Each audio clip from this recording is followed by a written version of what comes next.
For the first time in human history, the species is now faced with the depletion of a core resource central to our current system of survival.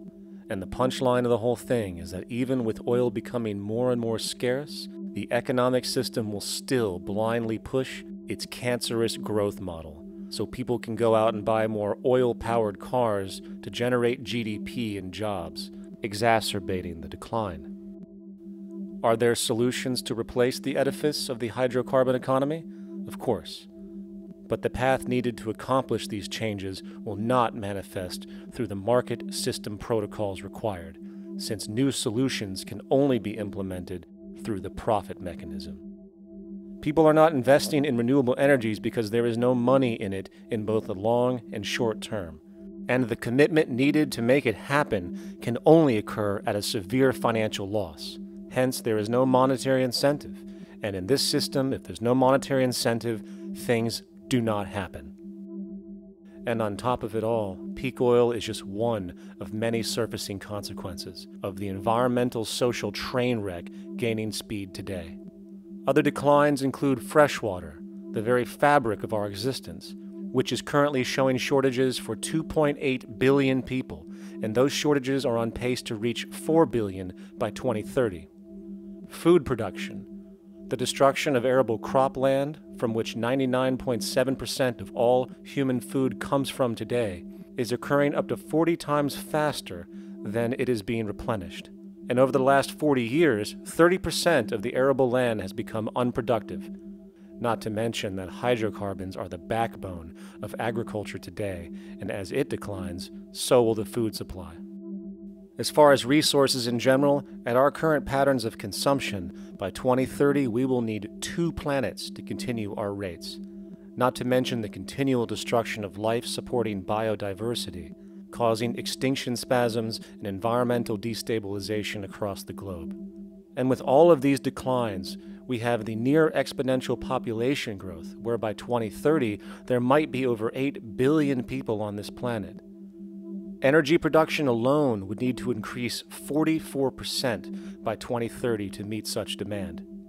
And again, since money is the only initiator of action, are we to expect that any country on the planet is going to be able to afford the massive changes needed to revolutionize agriculture, water processing, energy production, and the like, when the global debt pyramid scheme is slowly shutting the entire world down?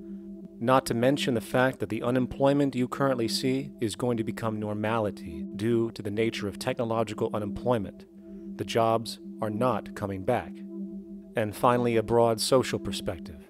From 1970 to 2010, poverty on this planet doubled due to this system. And given our current state, do you honestly think we will see anything less than more doubling, more suffering, and more mass starvation?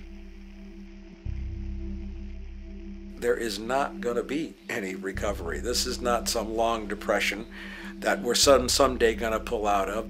I think the next phase we're going to see after the next round of economic collapse is massive civil unrest, when employment checks stop being paid because the states have no money left.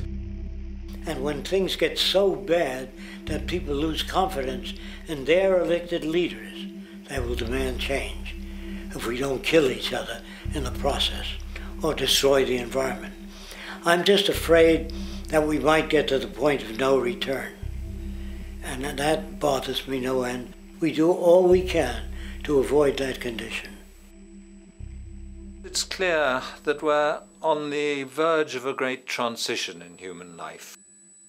That what we face now is this fundamental change of the life we've known over the last century. There has to be a link between the economy and the resources of this planet, the resources being, of course, all animal and plant life, the health of the oceans and everything else.